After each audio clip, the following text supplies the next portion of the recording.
Hey everyone, and welcome back to the Deep Dive. Today, we're doing things a little differently here at ACN. Oh, Yeah, we're Ashley County now, right? all So right. we thought, let's look back at where it all began, like way back. Okay. Yeah. So forget the usual history books with all their dates and battles and Yeah. whatnot. We're going hyper-local, you know, with Ashley County, Arkansas, Oh, wow. using some really unique sources. See, we've got these local history notes compiled by, get this, the local history club of Crossett High School. No kidding. Yeah, back in like 1932, 1933. Wow, high schoolers back then. I know, right? Imagine teenagers nearly a century ago digging into the stories of their own community. That's pretty cool. Makes you think what they'd say about us now. Right. But think about it. This gives us such a raw, like ground-level perspective on how Ashley County came to be.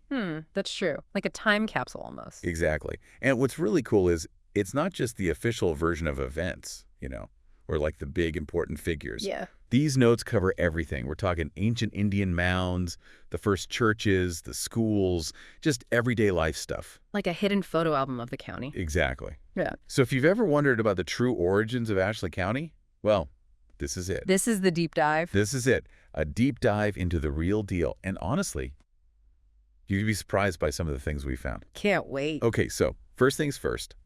Our main source here, this booklet, it's called Local History Notes. Some incidents, historical and traditional, about interesting persons and places in and about Crossett. A mouthful. Yeah, but descriptive, right? Sure is. And it was put together by these Crossett high school kids, sponsored by a D.C. Hastings. Their aim.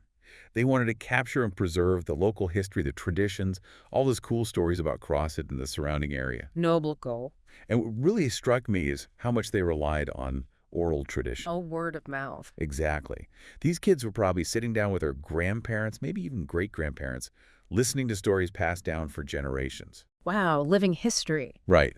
And then they mixed that with early written accounts, creating this amazing blend of memory and, well, documented history. Makes you think what we're missing out on now, relying on the internet for everything. Doesn't it? It's like, are we really capturing the stories of today the same way? Good question. So let's jump into it. One of the first things that caught my eye were these Indian mounds. Oh, yeah. Francis Mullins wrote this section, and it's all about these mounds found near Crossett, Sulphur Springs, and Hamburg. Right, I've heard of those. And they found some pretty incredible stuff inside. Skulls, bones, pottery, arrowheads. Wow, real artifact. Real deal. And what's fascinating is how people back then understood these mounds. They thought they were mainly burial sites. Makes sense. And maybe even defensive structures built by Native Americans, people who came here long after the Ice Age. Interesting. I wonder if that's what archaeologists would say today. Good point. Yeah. But it shows how they interpreted the past, right? And there's also this mention of superstitions surrounding the mounds. Like, people were afraid to disturb them. A sense of respect for the past, maybe even a little fear. Totally. It makes you think about how each generation interacts with history, with the physical remnants of the past. That's deep. So let's move on to something a little different. The spiritual heart of the community. We're talking about the Crossett Methodist Church. Oh, okay. Kathleen Crow wrote about its early days. And get this, they started by meeting in an open shed. An open shed. Yeah, right next to the Crossett Lumber Company. Imagine that, trying to have a church service out in the open. Rain or shine. Must have been tough. But it shows how important faith was to them, even without a proper building. A testament to their dedication. Totally. And they even had a pastor back then, bro. Rodney, he must have his work cut out for him. I bet. But eventually, they built a small building. And get this, they used it for both school and church. Wow, talk about multitasking. Right. Shows how much they valued both education and their faith, right from the start.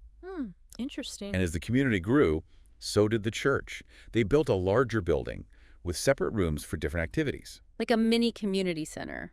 Pretty much. It's like the town and the church grew together. Makes sense. And there are mentions of some really influential people, early pastors, who helped shape the community. Shaping the spiritual landscape, you might say. Exactly.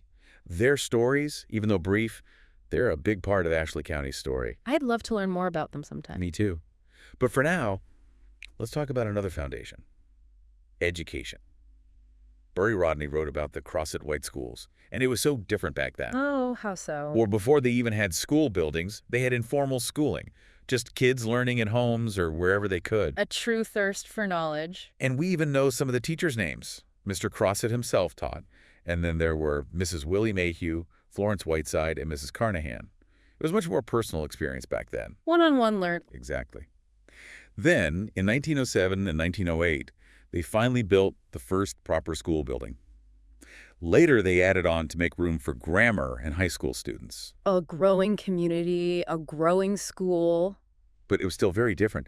Like, kids had to bring their own buckets of water to school. No kidding. And if you messed up your recitation, you had to finish it on this special bench at the front of the class. Talk about public speaking practice. Right. And later on, they started teaching vocational subjects, things like agriculture, domestic science, trade skills. Preparing them for the real world. Exactly. They were really investing in their kids' futures. So let's shift gears a bit and talk about how people and things moved around back then before cars were common. Okay, yeah. Arthur E. Meeks wrote about Marie Celene Landing, which was this super important spot on the Ouachita River. I think I've heard of that. It's a major hub for transportation before we had railroads, especially during those times when the river flooded and wagons couldn't get through. Ah, so the river was the only way in or out. Pretty much. It was the lifeline of the area.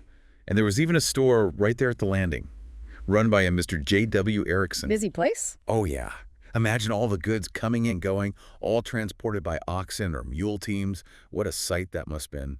And, the road leading down to the landing was still visible in the 1930s. Wow, a real reminder of the past. Speaking of the past, let's talk about the prairies near Crossett.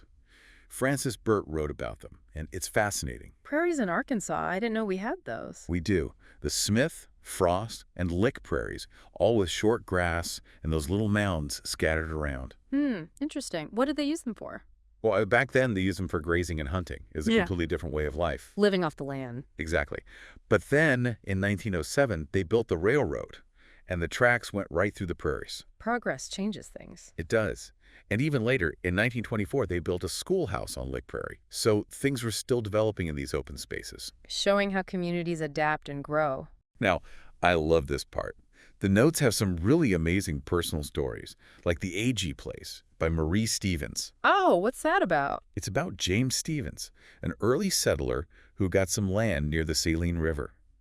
This is the kind of stuff that makes history come alive, It's the human side of it all. Yeah. We learn about Stevens' life, how he farmed, the animals he raised, how he built his home and cleared the land. Must have been tough back then. Oh, for sure. But there's this really sweet story about him. He went to New Orleans once and brought back some seeds. And one of them, it grew into this huge magnolia tree. Wow. And guess what? That tree marked his grave. That's beautiful. A real legacy. Right. Okay, another story. Wilson Slocum wrote about the Ramseur Place, a house built after the Civil War by Mr. Tom Hawkins. He was the father of a Dr. Ramseur, and the house was near Highway Number 2, west of Crossett. Okay, I can picture that. So they farmed the land there. But get this, they found Native American artifacts on the property. Oh, wow. So they weren't the first to live there. Exactly. Layers of history. It's right? pretty amazing. Okay, now on to schools again. Spencer Freeland wrote about the history of the White District School, which was south of Crossett. Okay. It started small, in a mill village, with Odie Moore as one of the first teachers. But it grew fast as more people moved to the area. Education was important even back then. For sure. Yeah. But tragedy struck in 1917. Both the sawmill and the school burned down. Oh, no. But they didn't give up. They rebuilt the school on Lick Prairie in 1925. Resilience in the face of adversity. Exactly. And by the 1930s, older students from that district started going to Crossett High School, a sign that things were changing and becoming more centralized. The early days of the school system we know today. Next up, the Tanner School. Leonie Burnett wrote about this one. It was northeast of Crossett, in a farming community. Sounds peaceful. It was. And the school was like the heart of the community, more than just a place to learn. A gathering place. Yeah. They even held fundraisers, like auctioning off a basket at a basketball game to pay for teachers and supplies. Real community effort. Everyone chipping in. And the notes even list the teachers who worked there between 1912 and 1932. It's amazing to see the names and think about the impact they had. Unsung heroes of education. Totally. Now on to something completely different again. Sulphur Springs. Ruth Bozeman wrote about this one. It was 6 miles southwest of Crossett and famous for its mineral water. Oh, yeah, like a spa. Sort of. People believed it had healing powers. And it all started with a Mr. Ovid Switzer. He settled there in the 1840s and saw the potential of the springs. A natural remedy. They even built a hotel and cabins for visitors, and they started bottling the water to sell. Wow, a real business. But then the Civil War hit, and fewer people visited. But the springs made a comeback later on. People still seeking those healing waters. It's amazing how nature played such a big role in people's lives back then. We've come a long way from those days. We have. Okay, let's move to North Crossett. Normie Johnson described it as a tight-knit farming community. Sounds like a nice place. It was. And even there, they found Indian artifacts showing how long people had been living in that area. History upon history. The land was great for growing crops like cotton, corn, peas, and hay, and the construction of Highway Number 2 made it even more connected to the rest of the county. Opening it up to the world. And by the 1930s, they had a consolidated school and churches. It was a real community, growing and thriving. Signs of progress. Finally, let's talk about Hickory Grove. Rosa Maxwell wrote about this one. It was about 7 miles southwest of Crossett, Okay. and the name comes from, you guessed it, a grove of hickory trees where early settlers used to meet. I love those little details. Me too. Yeah. The church in Hickory Grove was a big deal. It was the center of the community, like many of the schools were. A place to gather and connect. Exactly. But by the 1930s, the church had declined. Some of its timbers were from as far back as 1832. Wow, that's old. But they still kept it going. They still had a place to worship, even with fewer people. The power of faith and tradition. So we've covered a lot today. From Indian mounds to churches, schools, prairies, personal stories, the growth of communities. These local history notes have given us such a vivid picture of Ashley County's past. It's amazing how much we learned from those high school students. Isn't it?